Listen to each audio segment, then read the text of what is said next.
Yes, okay बच्चों, very good. आज से हमको नया चैप्टर स्टार्ट करना था और एक्सरसाइज 2 का डिस्कशन भी करना था।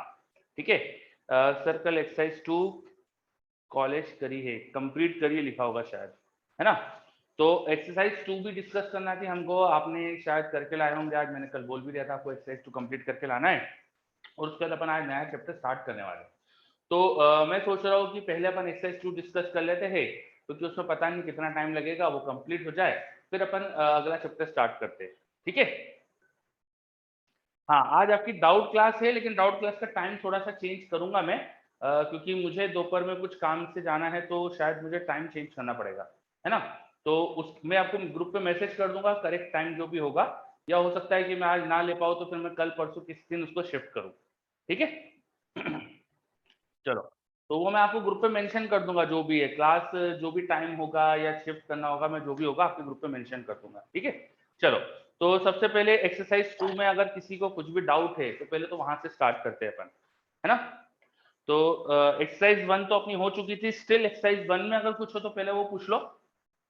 थ्योरी में कुछ पूछ रहा हूँ किसी को, और अगर नहीं है तो सीधा एक्सरसाइज 2 पे आ जाते हैं फिर।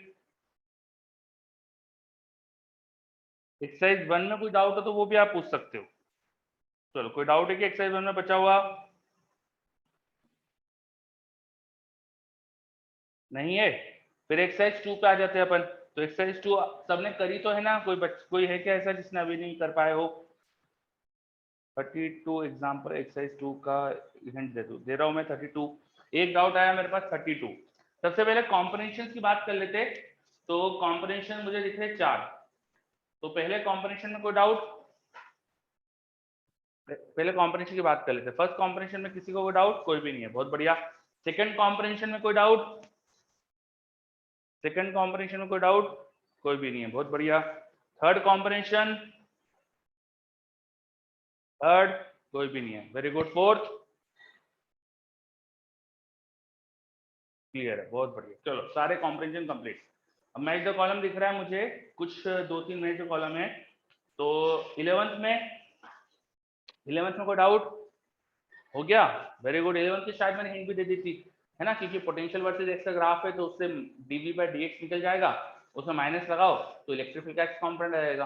वैसे dv बाई dy से इलेक्ट्रिक फील्ड का वाई कॉम्पोनेंट हो जाएगा, है ना। हाँ, ये कल हो गया था, वेरी गुड। चलो, 11th हो गया। 12th, 12th, very good. 13, 13 थोड़ा अच्छा क्वेश्चन है। 13 में कोई डाउट है क्या। 13 के सेकंड कॉलम में पॉइंट क्यू, 13 के सेकंड कॉलम में point Q, potential energy of system कैसे चेंज होगी ये बताना है। देखो, सिस्टम में टोटल पोटेंशियल एनर्जी निकाल लो, इनिशियल क्या है, फाइनल क्या है, और डिक्रीमेंट हो रहा है कि इंक्रीमेंट हो रहा है वो देख सकते हो। एक एक जनरल चीज जो होती है कि भाई किसी भी सिस्टम में अगर चार्ज फ्लो हो रहा है तो चार्ज हमेशा हायर पोटेंशियल से लोअर पोटेंशियल की बॉडी में फ्लो करता है, ताकि दोनों के पोटेंशियल इक्वल हो जाए। और ये प्रोसेस इसलिए होती है ताकि सिस्टम की एनर्जी कम हो जाए। सिस्टम में नॉर्मली एनर्जी रिड्यूस होती है, इलेक्ट्रोस्टैटिक्स पोटेंशियल एनर्जी जो होती है रिड्यूस होती है। जैसे एग्जांपल के लिए अगर मैं दो पॉइंट चार्जेस को छोड़ दूं, एक दूसरे के पास में रख के दो पॉजिटिव चार्जेस को रिलीज कर दूं, तो स्टैंडर्ड सी बात है, रिपल्शन से दूर जाते हैं। जैसे जैसे दूर जाएंगे डिस्टेंस बढ़ेगी, तो उनके बीच की इलेक्ट्रोस्टैटिक पोटेंशियल एनर्जी कम होगी, है ना। जनरली जो नेचुरली प्रोसेसेस होती है ना, उसमें इलेक्ट्रोस्टैटिक पोटेंशियल एनर्जी या एनर्जी ऑफ सिस्टम डिक्रीज होती है। तो यहाँ भी जहां भी चार्ज अपने आप फ्लो हो रहा है वहां एनर्जी डिक्रीज हो रही होगी। अब आप चेक कर सकते हो, जैसे कि मैं एक एग्जांपल, कोई भी एक क्वेश्चन करके दिखा देता हूँ आपको, है ना। जैसे सी वाला में करके दिखाता हूँ आपको। सी वाले में आप बताता हूँ आपको। सी में क्या है, देखो, दो कॉन्सेंट्रिक शेल दिए हैं, अंदर वाले शेल को +Q चार्ज दिया गया है और एक स्विच से बाहर वाले शेल से इसे कनेक्ट कर सकते हो। उन्होंने पूछा है कि इसको जब कनेक्ट करेंगे तो क्या होगा। जैसे ही कनेक्ट करेंगे तो पोटेंशियल इक्वल होने के लिए ये सारा Q चार्ज बाहर चले जाएगा। जैसे स्विच ऑन करेंगे सारा Q चार्ज बाहर चले जाएगा, तो सिस्टम क्या हो जाएगा, बाद में हमारे पास दो कॉन्सेंट्रिक शेल दिखेंगे जो आपस में कनेक्टेड है, और सारा चार्ज ही बाहर चला गया। बाहर चार्ज होने से क्या होता है, बाहर के चार्ज से अंदर तो पोटेंशियल सब जगह सेम ही आता है ना। अब दोनों की तुम पोटेंशियल एनर्जी लिख सकते हो। इनिशियल पोटेंशियल एनर्जी सिस्टम की जो जाएगी ना, अगर अंदर वाले स्फीयर की रेडियस स्मॉल आर है तो आप उसे लिखोगे kq² / 2 स्मॉल आर, ये उसकी सेल्फ एनर्जी हो जाएगी। और बाहर बाद की सेल्फ एनर्जी, बाद की सिस्टम की जो एनर्जी होगी वो लिख देंगे kq² / कैपिटल आर का 2 कैपिटल आर। तो देखो ये कैपिटल आर होने से कम है, और ये मैंने सिर्फ सेल्फ एनर्जी ली थी, मैं इंडक्शन की मान के चल रहा हूँ, इंडक्शन भी मानना चाहिए मुझको यहाँ पर। तो यहाँ पर माइनस क्यू चार्ज का एक शेल और बनेगा और बाहर प्लस क्यू चार्ज का एक शेल और बनेगा। ठीक है, तो यहाँ टोटल एनर्जी जो आएगी ना, ये मैंने गलत लिखी थी, इनिशियल टोटल एनर्जी होगी तीनों शेल की सेल्फ एनर्जी, तो half q square by small r अंदर वाले शेल की हो जाएगी, minus q square by capital r minus charge के शेल की हो जाएगी, प्लस क्यू का स्क्वायर बाय कैपिटल आर जो बाहर वाले शेल की सेल्फ एनर्जी हो गई, और फिर अंदर और इनका इंटरेक्शन की एनर्जी। तो इस माइनस क्यू की वजह से यहाँ पोटेंशियल लिखो, उस पोटेंशियल में या इस प्लस क्यू की वजह से यहाँ पोटेंशियल लिखकर, है ना, उस प्लस क्यू की वजह से पोटेंशियल जो होगा वहां पे के क्यू बाय कैपिटल आर होगा, और पूरे पोटेंशियल में माइनस क्यू रखा है, तो ये इंटरेक्शन की एनर्जी। अब ये टोटल एनर्जी लिख के देखना इनिशियल कितनी आ रही है और ये फाइनल एनर्जी सिस्टम की, और देखना कि फाइनल एनर्जी कम आ रही है इनिशियल से। ठीक है, चलो। हाँ, आज लेक्चर चेंज हुआ है, आपके ग्रुप पे मैंने भेज दिया था, है ना। ओके, तो ये अपन ने सी वाला चेक करके मैंने तुम्हें बता दिया कि सिस्टम की इनिशियल टोटल पोटेंशियल जो फाइनल टोटल पोटेंशियल एनर्जी लिखी, और आप देख सकते हो इनमें ये कैलकुलेट करके देखो, ये देखना बाकी कम आएंगे। ठीक है, अब सी वाला मुझसे बी वाला भी कोई बोल रहा था, तो एक सेकंड बी भी बता देते हैं आपको। शेल 1 पे चार्ज था, शेल 2 पे कोई चार्ज नहीं था, और दोनों शेल दूर रखे हुए, इसमें ऐसा मानना है कि शेल दूर रखे हुए, तो आप फाइनल इन पे चार्जेस तो निकाल सकते हो, तो मैंने आपको क्लास में बताया इनका फाइनल चार्जेस क्या आते हैं, और फाइनल चार्ज के बाद इनके फाइनल एनर्जीज निकाल लो आप, है ना, वो एनर्जी निकाल के फिर हो जाएगा यार। ठीक है, चलो, कोई और डाउट बच रहा है क्या 13th में? क्वेश्चन अच्छा है, किसी को कुछ भी डाउट हो कोई भी इसमें पूछ सकते हो आप। 13th clear? Yes, okay, very good, बहुत ही बढ़िया। चलो फिर इंटीजर टाइप पे आ जाते हैं अपन, है ना, 13th हो गया है। तो अब इंटीजर टाइप के क्वेश्चन जो दिख रहे हैं मुझे 14 से लेके 17 तक, इनमें कोई समस्या? 14 to 17 कोई डाउट? 14 to 17 कोई डाउट? कोई भी नहीं है, बहुत बढ़िया। फिर सब्जेक्टिव में आ गया हूं मैं। अब सब्जेक्टिव में 32 तक क्वेश्चन है, तो 32 तक क्वेश्चन में कोई भी डाउट? क्वेश्चन नंबर 32 तक कुछ भी डाउट? 25 आया, 32 आया, 25 32, ठीक है। चल 25 करते हैं पहले तो। 3 point charges Q, 2Q and 8Q are to be placed on 9 centimeter long straight line. Find the positions where the charges should be placed such that the potential in the system is minimum. In this situation, what is the electric field at the position of small q due to the other two charges? देखो, आपको system की potential minimum करनी है, तो जो बड़े बड़े charges है उनकी वजह से पोटेंशियल एनर्जी भी ज्यादा बनने वाली है ना। अपन को देखो चार्जेस जो दिए सारे पॉजिटिव दिए, Q, 2Q and 8Q। Charges क्या दिए हैं? Q, 2Q एंड 8Q, उनको रखना है स्ट्रेट लाइन पे। क्वेश्चन में बोला है कि स्ट्रेट लाइन पे रखना है, तो स्ट्रेट लाइन पे रखना है। अच्छा, 2Q और 8Q को देखेंगे तो इस पेयर की पोटेंशियल सबसे ज्यादा आएगी, क्योंकि चार्जेस का मैग्नीट्यूड ज्यादा है, तो इनकी डिस्टेंस बड़ी रखेंगे तो पोटेंशियल कम हो जाएगी ना, है ना। इनकी डिस्टेंस ज्यादा रखेंगे तो पोटेंशियल कम हो जाएगी, तो अब उनको 9 सेंटीमीटर लंबी लाइन पे रखना है, 9 सेंटीमीटर लंबी लाइन पे रखना है। तो सिंपल सी बात है, मिनिमम पोटेंशियल एनर्जी के लिए जितना हो सके दूर रखो, जितना हो सके इनके बीच की डिस्टेंस ज्यादा कर दो। तो 8Q और 2Q को लार्जेस्ट डिस्टेंस पर रख दो, 9 सेंटीमीटर पर रख दो, तो इनकी तो पोटेंशियल एनर्जी मिनिमम हो जाएगी। सिंपल सी बात है। अब बचा तीसरा चार्ज, उसे कहाँ रखना चाहिए वो निकाल लो। कैसे निकालोगे? उसे किसी डिस्टेंस x पे रखो और देखो कि सिस्टम की पोटेंशियल एनर्जी क्या है, और उसको मिनिमम होने की कंडीशन निकाल लो। अभी सिस्टम की पोटेंशियल एनर्जी देखोगे तो इन दोनों की हो जाएगी k q into 8Q upon x, q और 2Q की हो जाएगी k 2Q into q upon 9 minus x, और 8Q और 2Q की एनर्जी भी लिख दो, वो जाएगा k into 16Q square upon 9। नीचे से सेंटीमीटर में है, इसको मीटर में कन्वर्ट करना पड़ेगा, अभी मैं ऐसे लिख देता हूँ, ठीक है। ये सिस्टम की पोटेंशियल लिखी, नाउ इसको मिनिमाइज कर लो। For u to be minimum du by dx को करो 0, ना आप डिफरेंशिएशन जानते हो, उसको डिफरेंशिएट करके 0 करो और जो भी आएगा रिजल्ट उससे x मिल जाएगा। x मिला तो हो गया तुम्हारा काम। ठीक है, चलो बहुत बढ़िया। तो ये हो गया है अपना 25। उसके बाद 32, a small point mass m has a charge q which is constrained to move inside a narrow frictionless cylinder। कोई नैरो फ्रिक्शनलेस सिलेंडर है, उसमें चार्ज q चलने के लिए फ्री है। At the base of cylinder, a point mass of charge q is having same sign as small q.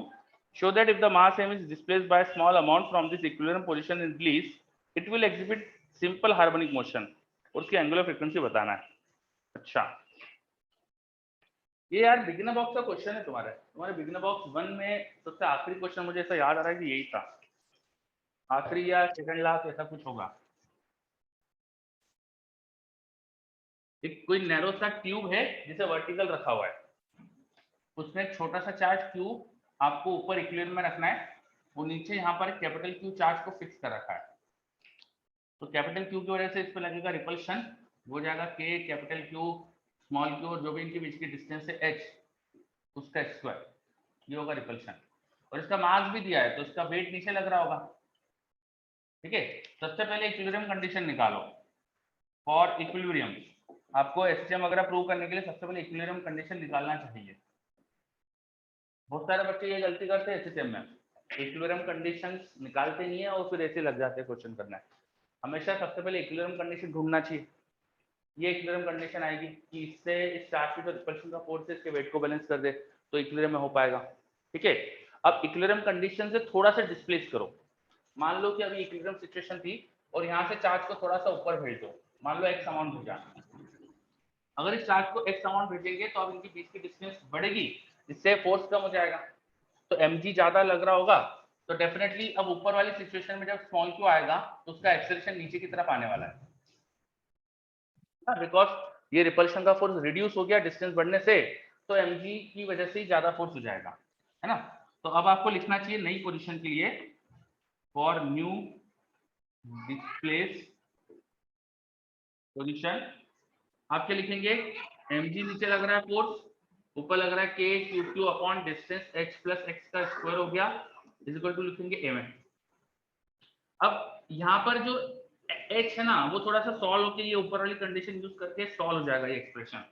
आप इसको देखो ऐसा लिखो, यहाँ पे लिखो k q q by h square common ले लो तो अंदर हो जाएगा ये 1 प्लस x बाय h की पावर -2। तो कोई एक्सप्रेशन बन जाएगा कि नहीं, ये एक्सप्रेशन समझ में आ रहा है क्या। मैंने इस टर्म के अंदर से x कॉमन ले लिया तो नीचे x स्क्वायर आ गया तो x बाय h हो गया और ऊपर ये पावर -2 लगा दी। अब इसमें x छोटा मान के अप्रोक्सीमेशन लगा देते, है ना। और ये जो टर्म है देखो ये भी तो mg है, इसको mg लिख लो, तो mg माइनस ये वाला टर्म भी mg हो गया, इसको भी मैंने mg लिख दिया क्योंकि ये इक्विलिब्रियम कंडीशन से दिख रहा है ना कि mg के बराबर था बस। और यहाँ पे बाइनोमियल अप्रोक्सीमेशन लगा के अब देखो तुम्हारा काम हो गया, क्वेश्चन में जो भी प्रूव करना है सब आ जाएगा। ये m सारे कैंसिल हो गए और अब एसएचएम की कंडीशन बन रही है, देखो ये g से g एक कैंसिल हो गया, यहाँ पे माइनस माइनस प्लस हो गया, तो एक्सेलरेशन यहाँ से आ गया मेरे पास 2g by h into x. X की डायरेक्शन ऊपर थी, एक्सेलरेशन नीचे, दोनों की डायरेक्शन में अपोजिट है तो यहाँ माइनस साइन लगा लेना है बीच में, तो ओमेगा का स्क्वायर आ गया आपके पास 2g बाय h, तो ओमेगा भी आ गया, हो गया क्वेश्चन में। अरे तो में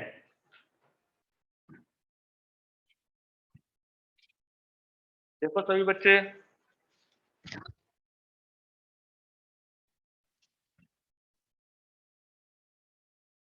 ये जिसका भी डाउट था उसे क्लियर हुआ कि नहीं पहले तो। चलो बच्चे बोल रहे हैं मुझे क्लियर है, बहुत बढ़िया। मेरे पास 37 डाउट और आ रहा है, एक सेकेंड। और फिल इन द ब्लैंक से 35 तक, 35 तक कोई डाउट है क्या पहले तो ये बताओ, 35 तक कोई भी डाउट है क्या। नो कोई डाउट नहीं है, बहुत बढ़िया। फिर ट्रू एंड फॉल्स 37 आया, उसके अलावा कुछ और तो भेज दो जब तक 37 कर रहा हूं मैं। An electric line of force in XY plane is given by equation, electric line of force की इक्वेशन दे दी है, इलेक्ट्रिक लाइन ऑफ फोर्स की इक्वेशन दे दी है, तो ये इक्वेशन आपको दिख रही है x square plus y square equal to 1। इससे क्या समझ में आया आपको, पहले तो ये बताओ, ये जो भी हमें दिया है इससे समझ में क्या क्या चीज आ अरे गई? सर्कुलर लूप में तो हो नहीं सकता ना इलेक्ट्रिक लाइन। हो नहीं सकता, तो ठीक है, अभी मान लो हाइपोथेटिकल क्वेश्चन है, अभी इतना क्यों अपन क्वेश्चन को गलत बोले, है ना? अभी अपन ने एक ही लाइन पढ़ी है क्वेश्चन की, इतने से मैं अपन थोड़ी कुछ भी अभी ज्यादा जज कर सकते, ठीक है? यू आर वेरी करेक्ट कि भाई सर्कुलर लूप में इलेक्ट्रिक फील्ड तो हो नहीं सकती, तो मैंने ये भी तो आपको आइडिया दिया था कि इंड्यूस इलेक्ट्रिक फील्ड होती है ऐसी, तो हो सकता है इंड्यूस इलेक्ट्रिक फील्ड होगी, ठीक है? चलो आगे क्या बोल रहे हैं? A particle with unit positive charge initially at rest at x equal to 1, y equal to 0 in xy plane will move along the circular line of force। क्या एक पार्टिकल को मैं x equal to 1, y equal to 0 से यहाँ छोड़ू तो क्या वो इस लाइन के अलोंग चलेगा? बताओ। अच्छा, स्टार्टिंग में फोर्स किधर लगेगा उस पर? स्टार्टिंग में फोर्स तो टेंजेंट डायरेक्शन में लगेगा, है ना? यहाँ इस पार्टिकल पे जो फोर्स होगा वो इसी डायरेक्शन में लगेगा, तो इस डायरेक्शन में लगने की वजह से इस डायरेक्शन में थोड़ा सा स्पीड गेन करेगा वो। आफ्टर गेनिंग सम स्पीड सपोज वो यहाँ पहुंचा, ठीक है सर, यहाँ पहुंचा, अब उसमें कुछ स्पीड आ चुकी है ऊपर की डायरेक्शन में, अब देखो पार्टिकल को उसको स्पीड मिल चुकी है, उसको फोर्स अब ऐसे लगने लग गया है, उसकी कुछ स्पीड हो चुकी थी और फोर्स ऐसे लग रहा है। Now this force is not exactly perpendicular to speed achieve, तो अब फोर्स वेलोसिटी के अलोंग है नहीं, कुछ एंगल पर है, तो कुछ रैंडम सा पाथ बन जाएगा, तो पार्टिकल का पाथ कुछ ऐसा हो सकता है, ठीक है?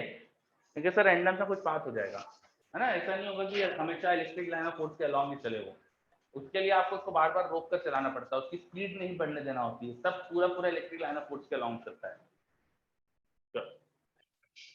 Okay, very good. और किसी को कुछ भी डाउट? ट्रू फॉल्स हो गए?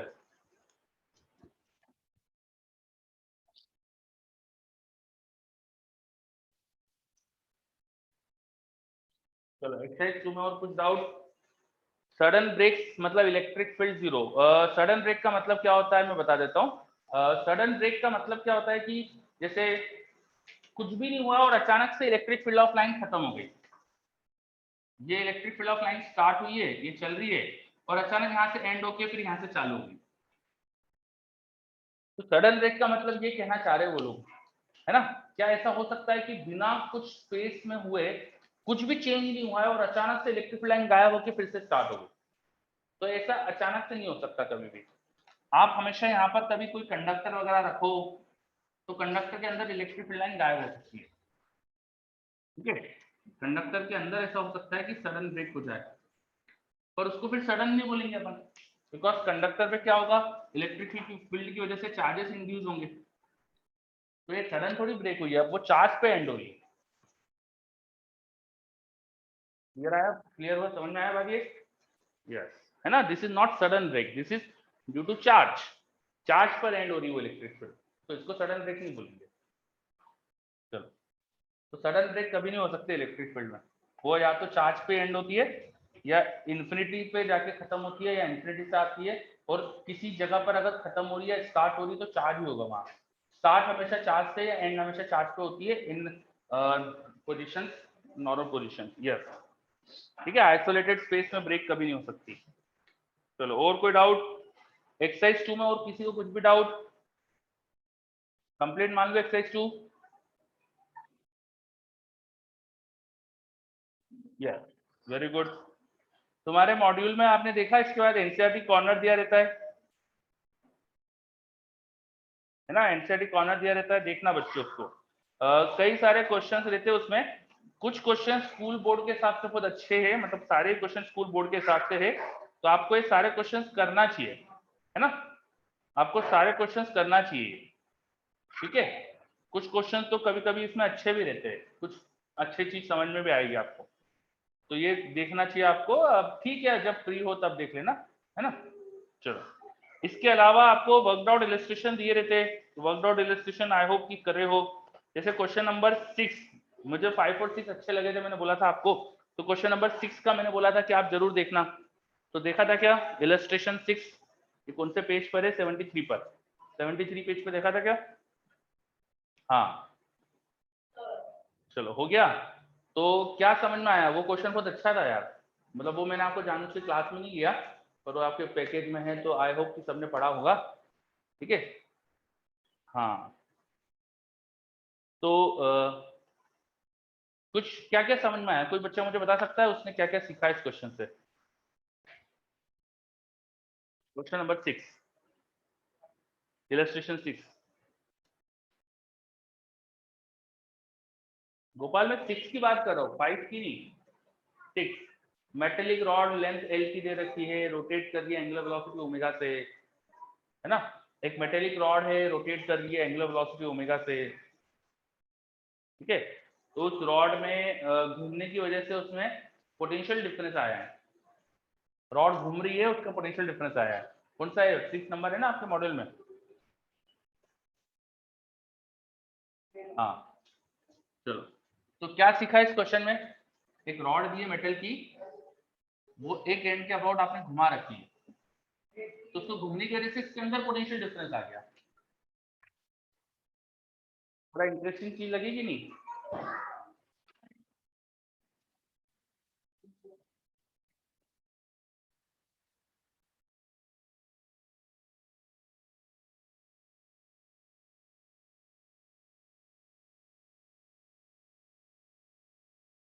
चलो बच्चे बोल रहे हैं यार, ओके, आई होप कि सबने करा होगा। घूमने के कारण इलेक्ट्रिसिटी प्रोड्यूस होगी। गगनदीप ये सेंटेंस फिजिक्स के लिए सही नहीं है। घूमने के कारण इलेक्ट्रिसिटी प्रोड्यूस होगी, फिजिक्स में इलेक्ट्रिसिटी जैसी कोई चीज हमने डिफाइन नहीं करी है ना। तो ये बोल सकते हैं घूमने के कारण उसमें पोटेंशियल डिफरेंस डेवलप हुआ है ना। हमने कोई इलेक्ट्रिसिटी वर्ड कोई डिफाइन नहीं करा है। ठीक है सर, इलेक्ट्रॉन अपने मास के कारण स्यूडो फोर्स एक्सपीरियंस कर रहा है, कंडक्टर को रोटेट करने पर इनसाइड इलेक्ट्रिक फील्ड आ गई। यस, हाँ, तो कंडक्टर को रोटेट करा मैंने तो उसके इलेक्ट्रॉन भी घूमे। अब इलेक्ट्रॉन घूमेंगे तो कोई ना कोई तो उनको देना चाहिए सेंट्रीफ्यूगल सेंट्रीपिटल फोर्स, तो सेंट्रीपिटल फोर्स देने के लिए इसमें इलेक्ट्रिक फील्ड जनरेट होती है। Actually electron free to move थे, आपने घुमाया तो इलेक्ट्रॉन पे कोई फोर्स लगा नहीं, they are free to move, तो थोड़ा सा उधर इकट्ठा हो गया, यहाँ इकट्ठा हो गया इलेक्ट्रॉन, यहाँ पॉजिटिव चार्ज आ गया, इलेक्ट्रिक फील्ड आ गई, फिर उस इलेक्ट्रिक फील्ड ने इलेक्ट्रॉन्स को सेंट्रीपिटल फोर्स दे दिया। ऐसा सिचुएशन हो गई। यस, चलो बहुत बढ़िया क्वेश्चन था ये। सर हाँ सर कंडक्टर होना जरूरी है इसमें? बिल्कुल सही भाई, फ्री इलेक्ट्रॉन कैसे हो सकते हैं? फ्री इलेक्ट्रॉन होना चाहिए तब होगा। ठीक है,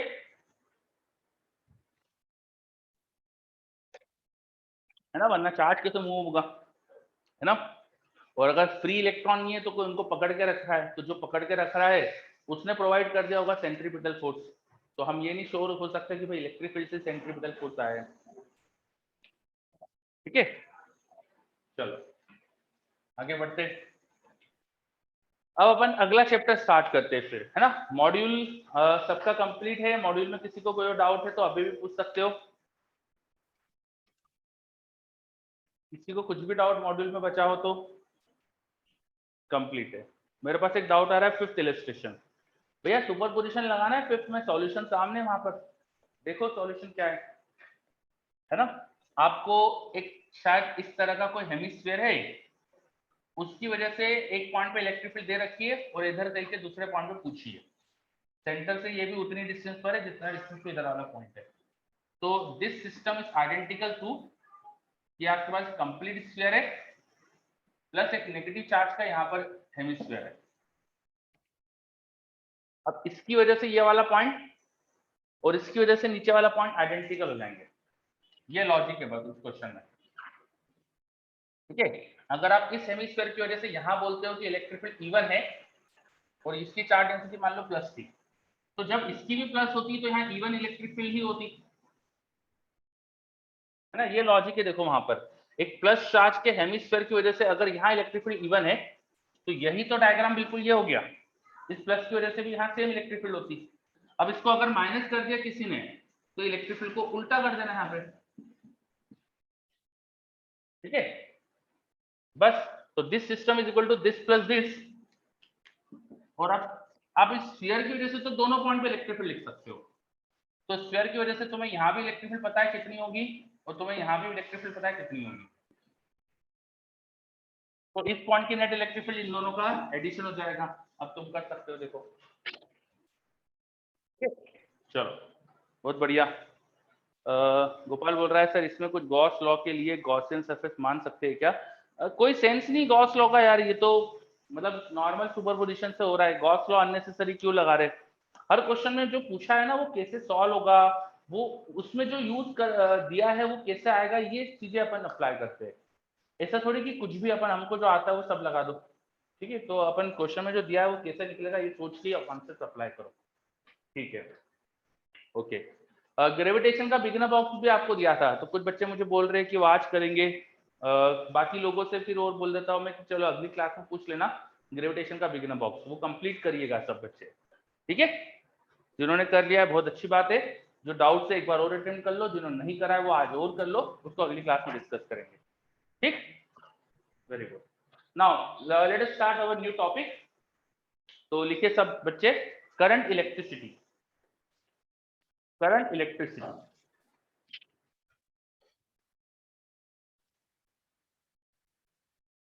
करंट इलेक्ट्रिसिटी। सबसे पहले हम यहाँ पे शुरुआत करेंगे कि करंट क्या होता है, इस बात से स्टार्ट करेंगे। फिर बात करेंगे कि करंट कब आएगा कब नहीं आएगा, किसी में फ्लो होगा तो कैसे फ्लो होगा, वो सारी बात बाद में करेंगे। सबसे पहले सिर्फ करंट क्या होता है ये डिफाइन करते हैं। जैसे मेरे पास एक पानी से भरा हुआ पाइप हो, पानी से भरा हुआ मेरे पास एक पाइप हो, अभी मेरे पास यहाँ है तो नहीं। यू कैन इमेजिन कि मेरे पास एक सिलिंड्रिकल पाइप है जो होलो है, उसमें पूरे में पानी भरा हुआ है, और सिलेंड्रिकल पाइप के में थोड़ा सा एयर की गैप है। अच्छा, ये जैसे मेरे पास वाटर बॉटल है, इसको मैं इमेजिन कर सकते हैं। तो ये जो मेरे पास वाटर बॉटल है, देखो इसमें थोड़ी सी एयर की गैप है, दिख रही होगी, है ना।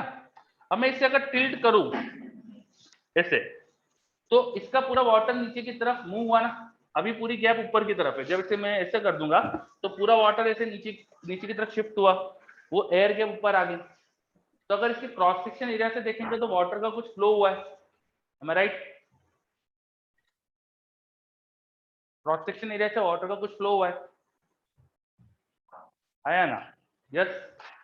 कितना पानी फ्लो हुआ है पर सेकेंड? अगर यहाँ पे देखो तो पानी टाइम के साथ फ्लो हो रहा था। अब मेरे पास ये तो वाटर बॉटल ही है, यू कैन इमेजिन कि मेरे पास एक बहुत लंबा सा पाइप है, और उस बहुत लंबे से पाइप को ऊपर हमने टैंक से कनेक्ट कर दिया है। हमारे पास कोई पानी से भरा हुआ टैंक है, वाटर टैंक है, उस वाटर टैंक से मैंने यहाँ पे एक पाइप कनेक्ट कर दिया है, और यहाँ पे पाइप का दूसरा एंड ओपन टू एयर। तो इस टैंक जिसमें पानी भरा हुआ है उससे पाइप को मैंने कनेक्ट कर दिया, तो यू ऑल मस्ट नो कि इससे जो पानी होगा डेफिनेटली वो फ्लो कर रहा होगा बाहर की तरफ। इस पाइप से पानी इस तरह से बाहर की तरफ फ्लो कर रहा होगा, है ना। इस पाइप में से पानी बाहर की तरफ फ्लो हो रहा होगा। तो जैसे यहाँ पानी का फ्लो हो रहा है, आपसे कोई पूछे कि कितना फ्लो हुआ है पानी पर सेकेंड, तो आप जनरली वॉल्यूम से बताते हैं। वाटर का फ्लो बताने के लिए हम वॉल्यूम से बात करते हैं कि वाटर का वॉल्यूम कितना फ्लो हो रहा है पर सेकेंड। यहाँ से पानी का जो वॉल्यूम बाहर आ रहा है पर सेकेंड, उसे बोल देते हैं यहाँ पे ये रेट ऑफ फ्लो है, उसे बोल देते हैं यहाँ रेट ऑफ फ्लो है। या आपने फ्लूइड स्टैटिक्स में पढ़ा होगा, फ्लूइड डायनामिक्स में पढ़ा होगा, रेट ऑफ फ्लो जनरली अपन को क्यू से रिप्रेजेंट करते हैं। वो हो जाता है वॉल्यूम कितना फ्लो हो रहा है, volume flow per unit time. ठीक है, तो जब भी किसी पाइप में प्रेशर डिफरेंस क्रिएट कर दो या हाइट डिफरेंस क्रिएट कर दो, तो उसमें वाटर का फ्लो होगा। अगर वाटर है तो वाटर का फ्लो होगा, फ्लूइड है तो फ्लूइड का फ्लो होगा। बिल्कुल वैसे ही, बिल्कुल सिमिलर तरीके से अगर मेरे पास कोई ऐसा सब्सटेंस है जिसमें फ्री चार्जेस है, मेरे पास कोई ऐसा सब्सटेंस है जिसमें फ्री चार्जेस है, फ्री चार्जेस मतलब कि they are free to move. मेरे पास ऐसा कोई सब्सटेंस है जिसमें फ्री चार्जेस है, फ्री चार्जेस मतलब they are free to move. ठीक है, और उसमें मैं लगा दूं कुछ ऐसी चीज जिससे उनका फ्लो हो सके। फॉर एग्जांपल मैं इलेक्ट्रिक फील्ड अप्लाई कर दूं, मान लो I have a conductor, I have a conductor. Conductor के अंदर हम एज्यूम कर सकते हैं कि उसमें एटम्स प्लस इलेक्ट्रॉन्स का कलेक्शन है। एटम जो जिनमें से इलेक्ट्रॉन आखिरी शेल का बाहर आ चुका है तो पॉजिटिव आयन बन गए, और conductor can be imagine as if कि उसके अंदर बहुत सारे पॉजिटिव आयंस थे, प्लस इन सब आयंस के जो इलेक्ट्रॉन्स है वो आसपास घूम रहे हैं। ऐसा हम इमेजिन कर सकते हैं, तभी इलेक्ट्रॉन फ्री टू मूव होते हैं। ये एटम से बॉन्डेड नहीं है, they can move. That's why हम इनसे बोलते हैं कंडक्टर में बहुत सारे फ्री इलेक्ट्रॉन होते हैं। तो ये हम इमेजिन कर सकते हैं कंडक्टर के अंदर। अब अगर मैं यहाँ पर पोटेंशियल डिफरेंस लगा दूं, किसी तरह से इसके अक्रॉस पोटेंशियल डिफरेंस लगा दूं, पोटेंशियल डिफरेंस लगाने के लिए हमारे पास होते हैं सेल्स या batteries. This is circuit symbol of cell. Cell क्या करता है? सेल पोटेंशियल डिफरेंस क्रिएट करता है। सेल के अंदर कुछ मैकेनिज्म होता है जिससे यहाँ पोटेंशियल डिफरेंस क्रिएट होता है। और कंडक्टर में अगर पोटेंशियल डिफरेंस है तो अंदर इलेक्ट्रिक फील्ड होगी। किसी भी स्पेस में अगर पोटेंशियल डिफरेंस है दो रीजन के बीच में, तो वहां इलेक्ट्रिक फील्ड होना चाहिए। तो यहाँ इलेक्ट्रिक फील्ड होगी। ये जो बड़ी लाइन दिखाते हैं सेल की अपन, इधर हायर पोटेंशियल होता है तो यहाँ पर हायर पोटेंशियल था और यहाँ लोअर पोटेंशियल था, तो इलेक्ट्रिक फील्ड ऐसे कुछ क्रिएट होना चाहिए जो हायर पोटेंशियल से लोअर पोटेंशियल की तरफ जाएगी। ठीक है, इलेक्ट्रिक फील्ड कुछ ऐसे क्रिएट होना चाहिए जो हायर पोटेंशियल से लो पोटेंशियल जाएगी। जैसे हम किसी पाइप को दोनों एंड ऊपर और नीचे कर दे, तो इनमें हमने एक तरह से हाइट के डिफरेंस से वाटर का फ्लो स्टार्ट करवा दिया था। वैसे ही यहाँ इलेक्ट्रिक फील्ड लगा के या पोटेंशियल डिफरेंस लगा के हम यहाँ पे इलेक्ट्रॉन्स का फ्लो स्टार्ट करा सकते हैं। जो भी चार्ज यहाँ फ्री टू मूव है उसका फ्लो स्टार्ट हो जाएगा। Am I right? जो भी चार्जेस यहाँ पे फ्री टू मूव है उसका फ्लो स्टार्ट हो जाएगा, है ना। बस यहाँ पर जब इलेक्ट्रिक फील्ड के से इलेक्ट्रॉन का जब फ्लो स्टार्ट होगा तो कुछ चार्ज यहाँ फ्लो कर रहा है, चार्ज यहाँ फ्लो कर रहा है। जैसे यहाँ पे हाइट के डिफरेंस से वाटर का फ्लो स्टार्ट हो गया था, फ्लूइड का फ्लो स्टार्ट हो गया था। सिमिलरली यहाँ पर हमारे पास चार्जेस का फ्लो स्टार्ट हो जाता है व्हेन हम इलेक्ट्रिक फील्ड अप्लाई कर रहे हैं। तो ये जो चार्ज का फ्लो स्टार्ट हुआ है इसको कैसे मेजर करें? यहाँ पर हमने volume flow per unit time से मेजर करा था। अब यहाँ पे चार्ज का फ्लो मेजर करने के लिए amount of charge flow per unit time इस तरह से मेजर कर लेते हैं, दैट इज कॉल्ड करंट। बस करंट हम डिफाइन करते हैं rate of flow of charge.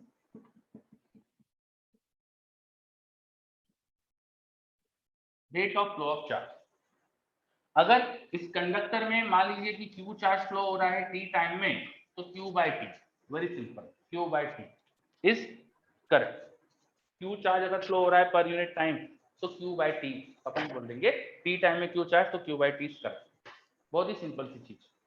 जैसे आपको इमेजिन करना है कि कंडक्टर में कितना चार्ज फ्लो कर रहा है, उसके किसी क्रॉस सेक्शन एरिया से कितना चार्ज फ्लो कर रहा है। जैसे आप यहाँ पर मैं पूछता हूँ कि रेट ऑफ फ्लो क्या होगा, तो आप किसी क्रॉस सेक्शन एरिया से पानी का वॉल्यूम कितना जा रहा है वो देखोगे, ऐसा थोड़ी कि पूरा वॉल्यूम निकाल लोगे।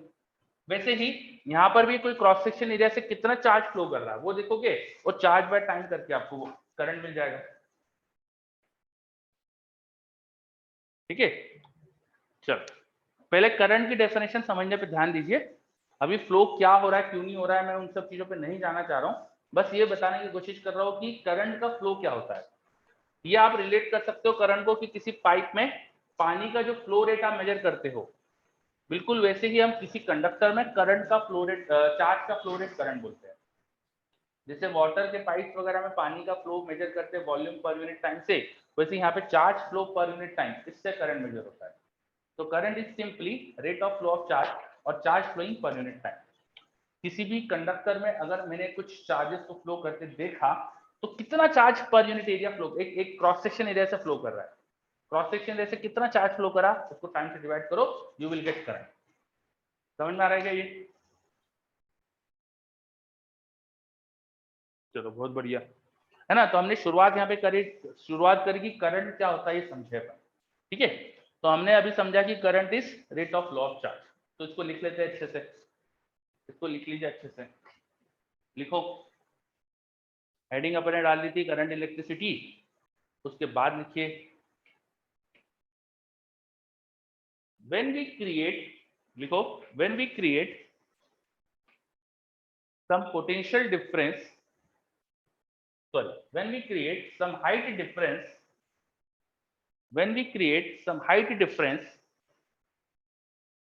in a water filled, in a water filled open pipe, when we create some height difference in water filled open pipe, water definitely flows in it, water definitely flows in it।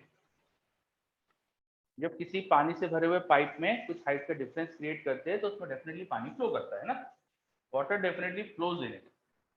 Normal conditions की बात कर रहे हैं ना कि भैया ऊपर भी एटमॉस्फेयर नीचे भी एटमॉस्फेयर। ठीक है, तो नॉर्मल कंडीशन में पानी तो फ्लो करेगा। The rate of flow of water, the rate of flow of water is measured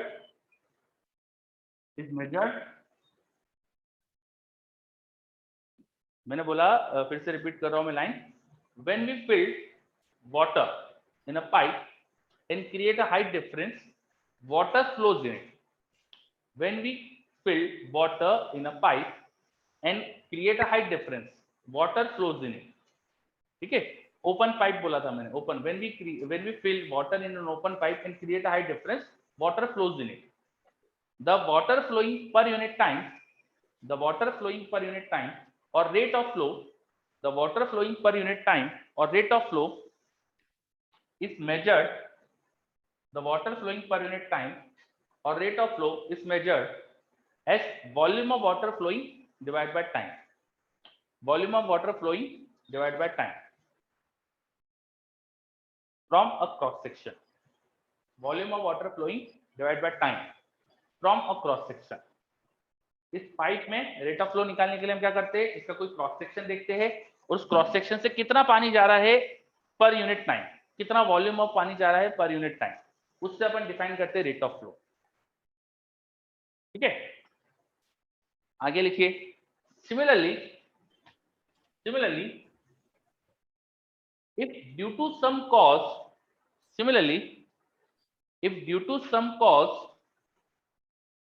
charges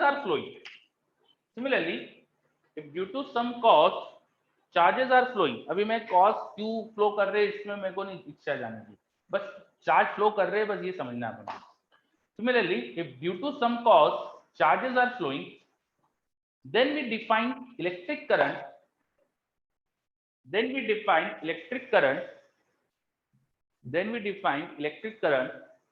as the net charge crossing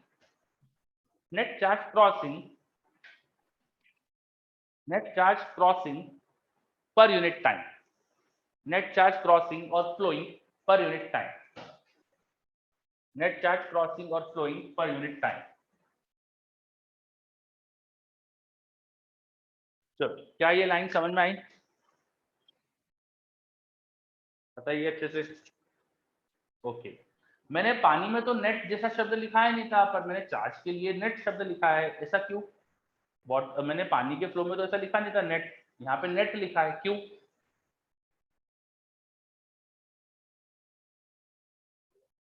दो टाइप के चार्जेस होते हैं, very good, charges are of two types, है ना, charges are of two types, इसलिए अपन ने यहाँ पे नेट शब्द लिखा है। तो किसी भी क्रॉस सेक्शन से देखे तो हमको पॉजिटिव नेगेटिव दो तरह के चार्जेस फ्लो करके दिख सकते हैं, और इनकी टेंडेंसी ऑफ फ्लो हमेशा अलग अलग तरह की होती है। जैसे पॉजिटिव चार्जेस इलेक्ट्रिक फील्ड की तरफ जाने की कोशिश करते हैं, इलेक्ट्रिक फील्ड के अलोंग फ्लो होने की कोशिश करते हैं, तो नेगेटिव चार्ज से फोर्स उल्टा लगता है, वो अपोजिट जाने की कोशिश करते हैं, तो उनका मोशन अपोजिट होता है। और नेगेटिव चार्ज का इधर फ्लो होना it is equivalent to similar positive charge का उल्टा फ्लो होना। कोई नेगेटिव चार्ज किसी डायरेक्शन में जा रहा है तो हम बोलेंगे इधर नेगेटिव जाना या उल्टा पॉजिटिव आना इज आइडेंटिकल, करंट के रिस्पेक्ट में देखेंगे तो आइडेंटिकल है। मैं बोलूं कि उस डायरेक्शन में -1 कूलम का चार्ज जा रहा है 1 सेकंड में, इट इज आइडेंटिकल टू उल्टा +1 कूलम का चार्ज आ रहा है। ठीक है, तो हम सारे नेगेटिव चार्जेस को भी पॉजिटिव बनाकर फिर नेट कितना चार्ज क्रॉस कर रहा है किसी एरिया से, इस तरह से करंट निकालते हैं।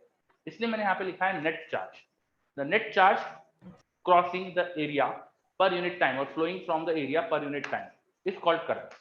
अब यहाँ पे मैं एरिया वर्ड बार बार बोल रहा हूँ, लेकिन ऐसा आपको एरिया जैसे एक इमेजिनेशन करना है, हमको किसी एरिया से करंट डिफाइन होता है ऐसा नहीं सोचना है ना। Current is not defined from kind of area, बस हमको बस जो भी कंडक्टर है, जो भी अपन को रीजन है जिसमें चार्ज फ्लो हो रहा है, तो कितना चार्ज जा रहा है, एरिया कुछ भी हो सकता है जिससे चार्ज फ्लो हो रहा है।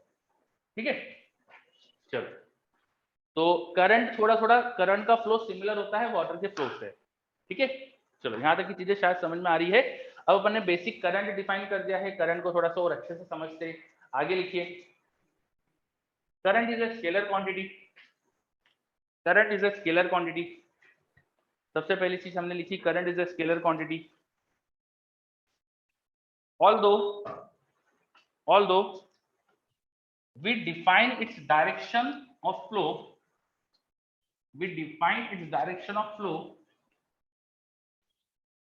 in a material. Current is a scalar quantity, although we define its direction of flow in a material. देखो, अगर किसी मटेरियल में चार्जेस फ्लो कर रहे हैं, मान लो कि ये कोई कंडक्टर है in shape of a cylinder, जिसमें चार्ज फ्लो कर रहे हैं, मान लो कि इसमें सारे पॉजिटिव चार्जेस थे, मान लो इसमें सारे ही पॉजिटिव चार्जेस थे, कोई नेगेटिव था ही नहीं, फॉर एग्जांपल ऐसा मान लो, ठीक है, जस्ट एक एग्जांपल के लिए मान लो, और ये सारे पॉजिटिव चार्ज इधर की तरफ जा रहे हैं, ठीक है, तो इसमें जो भी करंट फ्लो कर रहा है वो, और मेरे पास सेम कंडक्टर में सारे चार्ज अपोजिट जा रहे हैं, सारे चार्जेस का फ्लो सपोज अपोजिट हो रहा है,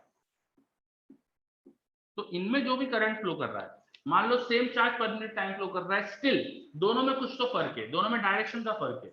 यहाँ पे देखेंगे तो क्रॉस सेक्शन से उस डायरेक्शन में चार्ज जा रहा है, यहाँ देखेंगे तो क्रॉस सेक्शन से इधर चार्ज जा रहा है। जैसे कि पाइप के अंदर, एक पाइप में वाटर का जो फ्लो हो सकता है, एक पाइप में पानी का फ्लो इधर या उधर, दो डायरेक्शन पॉसिबल है, वैसे किसी कंडक्टर में भी चार्ज के फ्लो की दो डायरेक्शन हो सकती है। तो इसे समझाने के लिए हम करंट की डायरेक्शन दिखा देते हैं, हम पॉजिटिव चार्ज के फ्लो के अलोंग करंट की डायरेक्शन दिखाते हैं, पॉजिटिव चार्ज के फ्लो के अलोंग करंट की डायरेक्शन दिखाते हैं। तो किसी भी पाइप में चार्जेस का फ्लो दो डायरेक्शन में पॉसिबल है, राइट या लेफ्ट ऐसा कुछ बोल सकते हैं अपन, तो इसीलिए हम चार्ज की फ्लो की डायरेक्शन भी दिखा देते हैं या करंट के फ्लो की डायरेक्शन भी दिखा देते हैं, ऑल्दो करंट एक स्केलर क्वांटिटी लाइक फ्लक्स। या बिल्कुल सही, एक बच्चे ने बहुत अच्छा रिप्लाई करा आकर्ष ने कि लाइक फ्लक्स भी एक particular direction, flux number of electric field line होती है, लेकिन हम एक पॉजिटिव एरिया ले लेते हैं, फिर अगर उधर ही लाइन जा रही है तो प्लस बोल देते हैं, अपोजिट जा रही है तो माइनस बोल देते हैं, सेम यहाँ पर भी चीज, ठीक है, चलो ठीक है। तो चार्ज स्केलर है पर उसकी एक डायरेक्शन हम, करंट स्केलर है पर उसकी एक डायरेक्शन डिफाइन करते हैं अपन, ये अपन ने पॉइंट पढ़ा। अब एक बच्चे ने मुझे रिप्लाई भी करा यस, है ना, तो ये आप लिखिए line, current is a scalar because it does not obey vector law of addition. Current is a scalar because it doesn't obey vector law of addition. It doesn't obey vector law of addition. Vector law of addition follow नहीं करता, इसलिए scalar ही है। जैसे अगर हमारे पास दो mutual perpendicular wire है, उनमें करंट फ्लो कर रहा है, मान लो दोनों में 1-1 एम्पीयर का करंट है, तो इससे जो तीसरा वायर बनेगा वो चाहे किसी भी डायरेक्शन में जाए, उसमें आप हमेशा 2 एम्पीयर का करंट बताएंगे, चाहे वो ऐसा जा रहा हो, किसी भी डायरेक्शन में, किसी भी रैंडम डायरेक्शन में जाए, 2 एम्पीयर का ही करंट दिखाओगे, चाहे वो किसी भी डायरेक्शन में जाए, ठीक है। 1 + 1 2, यहाँ पे डायरेक्शन कोई मैटर नहीं करती, पर वेक्टर में ऐसा नहीं होता है, तो एक तरह से vector law of triangle law of vector addition को फॉलो नहीं कर रहा है करंट, ठीक है, law of vector addition follow नहीं करता है करंट। चलो ये चीज क्लियर, करंट स्केलर है, अच्छे समझ में आ रहा है,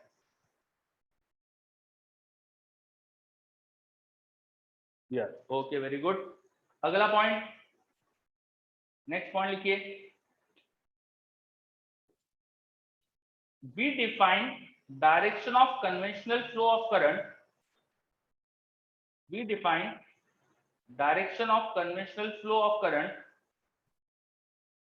we define direction of conventional flow of current,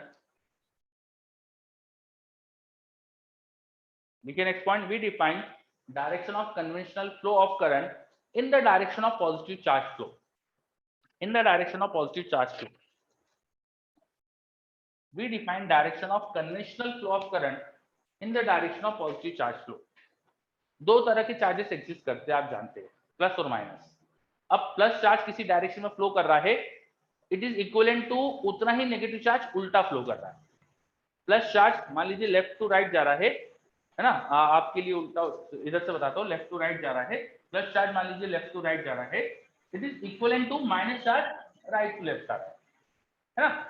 अब इनमें से करंट की डायरेक्शन किससे दे अपन, तो हम कन्वेंशनली ये मान के चलते हैं कि जिधर पॉजिटिव चार्ज जा रहा है उधर करंट जा रहा है, इसका कोई लॉजिक नहीं है, जस्ट मान लिया शुरू से अपन ने, तो एक स्टैंडर्ड मान के वो फॉलो कर रहा है। तो direction of conventional flow of current is in the direction of flow of positive charge, ठीक है।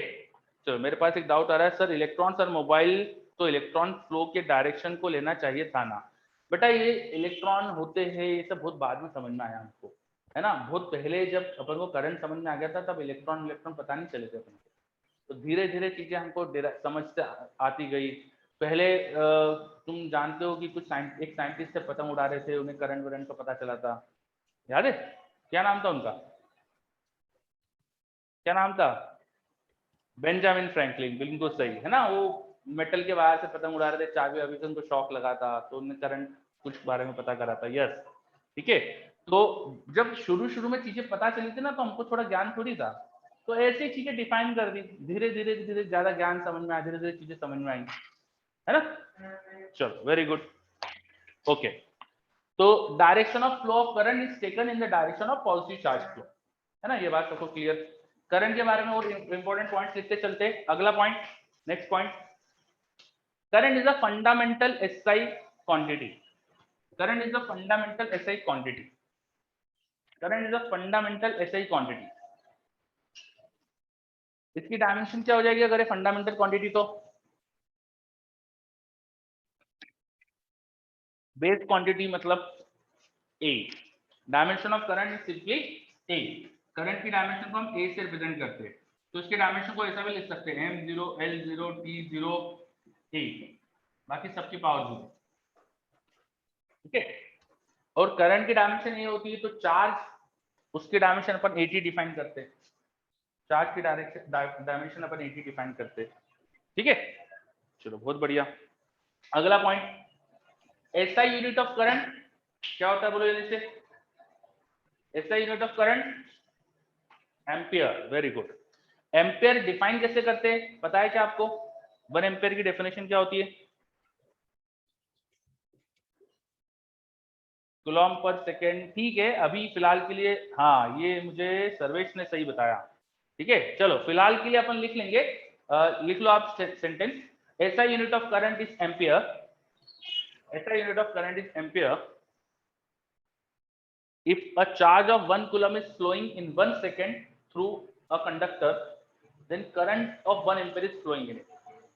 If a charge of 1 coulomb is flowing through a conductor in 1 second, if charge of 1 coulomb is flowing in a conductor in 1 second, then 1 ampere current is flowing in it. Then 1 ampere current is flowing in it. पर आप यहाँ पे लिख लो, this is not definition of 1 ampere. 1 ampere की definition ये नहीं होती है। हम एमईसी चैप्टर जब पढ़ेंगे वहां अपन देखेंगे करंट की डेफिनेशन क्या होती है। तो अगर कोई आपसे 1 एम्पियर की डेफिनेशन पूछे ना, तो ये नहीं लिखना है आपको, ये आपको फिलहाल समझने के लिए सफिशिएंट है, पर आपसे जब पूछा जाएगा जब, आपको ये नहीं लिखना है, ठीक है। This is not standard definition of 1 ampere. ये बात समझ में आई? This is not standard definition of 1 ampere, ठीक है। बिल्कुल सही, सोहम ने सही चीज बोली, क्योंकि यहाँ आप कूलॉम को यूज करके करंट डिफाइन कर रहे हो, जबकि कूलॉम करंट से डिफाइन हो रहा है। कूलॉम करंट पे डिपेंड करता है, वो डिराइव्ड क्वांटिटी है चार्ज, है ना। तो एक तरह से ये बोल सकते हैं अपन, ठीक है, सही बात है।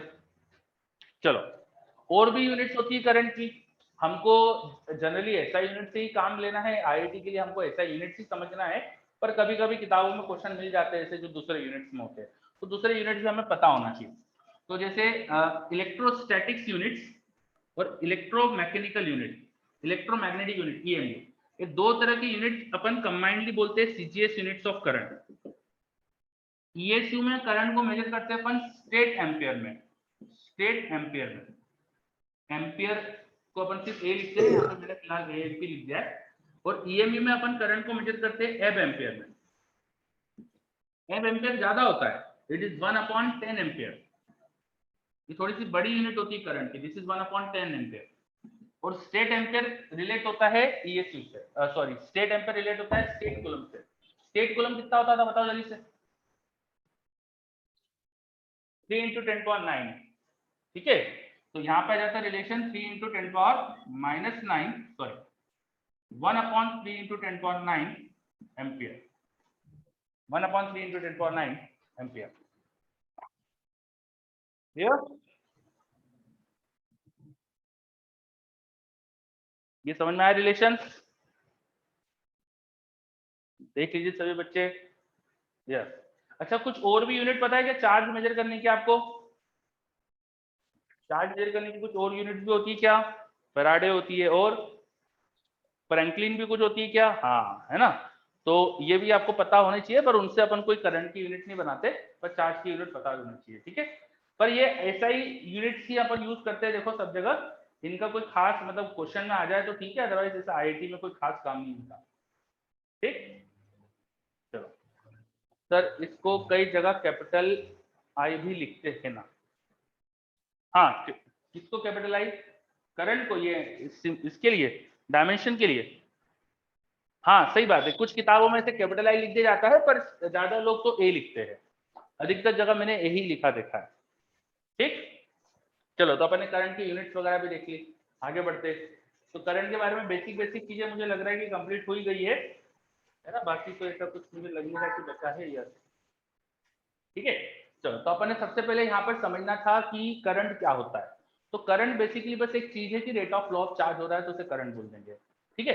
अब कुछ बेसिक बेसिक क्वेश्चन देखते हैं इसके ऊपर बेस, फिर थोड़ा स्टैंडर्ड करंट जो अपने वायर से फ्लो करता है उस पर आएंगे अपन। चलो, कुछ सिंपल सिंपल क्वेश्चन थे, करंट के अंडरस्टैंडिंग को थोड़ा और बढ़ाते हैं, फिर आगे बढ़ेंगे।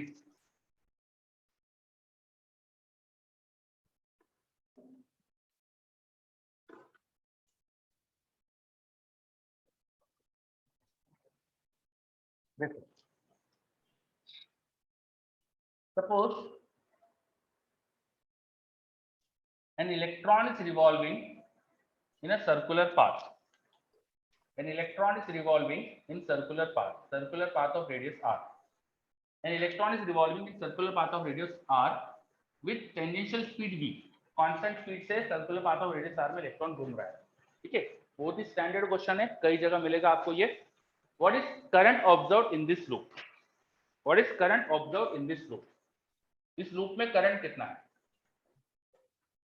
एक इलेक्ट्रॉन घूम रहा है सर्कुलर ऑर्बिट रेडियस r में, तो इस लूप में करंट कितना है?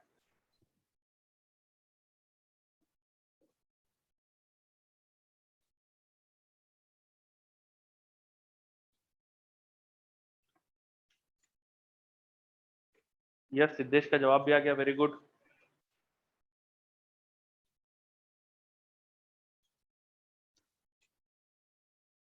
बहुत ही बढ़िया। चलो, तो इलेक्ट्रॉन पे चार्ज अपन ई से रिप्रेजेंट कर सकते हैं, चार्ज ऑफ इलेक्ट्रॉन इज ई। यहाँ पर ई चार्ज घूम रहा है ना। चार्ज नेगेटिव है तो करंट की डायरेक्शन डेफिनेटली उसके उल्टा दिखाएंगे अपन। कितना चार्ज घूम रहा है लूप में? ई। टाइम कितना लगेगा उसे? टाइम लगेगा 2 पाई आर बाई वी। पूरे लूप में एक चक्कर लगाने के लिए 2 पाई आर बाई वी। यहाँ पे मैं क्रॉस सेक्शन देखूं तो उसे ई चार्ज फ्लो कर रहा है हर इतने टाइम के बाद।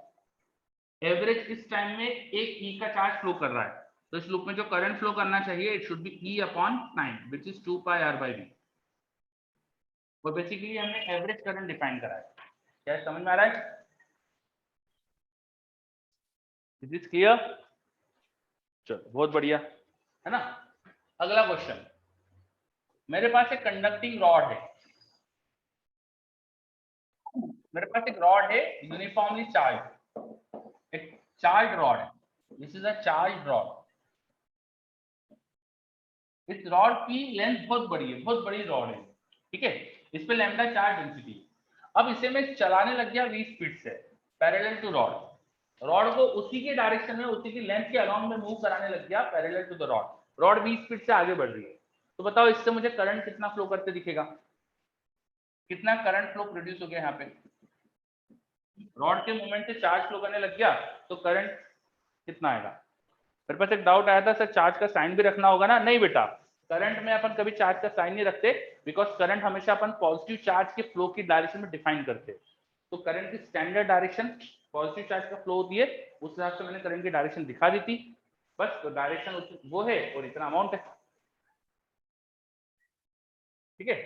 चलो, तो यहाँ पर आपसे मैंने पूछ लिया कि कितना करंट दिख रहा होगा due to motion of the rod. मेरे पास आंसर्स आ रहे हैं, वेरी गुड, सभी के सही आ रहे हैं, अधिकतर बच्चों के, वेरी गुड।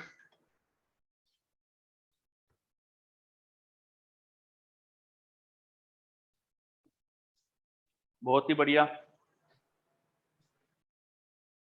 रॉड वाले क्वेश्चन के अभी तक तो सबके सही आंसर आए, बहुत बढ़िया। यस, बिल्कुल सही यशवर्धन। ओके, चलो, तो अब रॉड पे लेमडा चार्ज डेंसिटी है, v उसकी स्पीड प्रोवाइड कर दी है।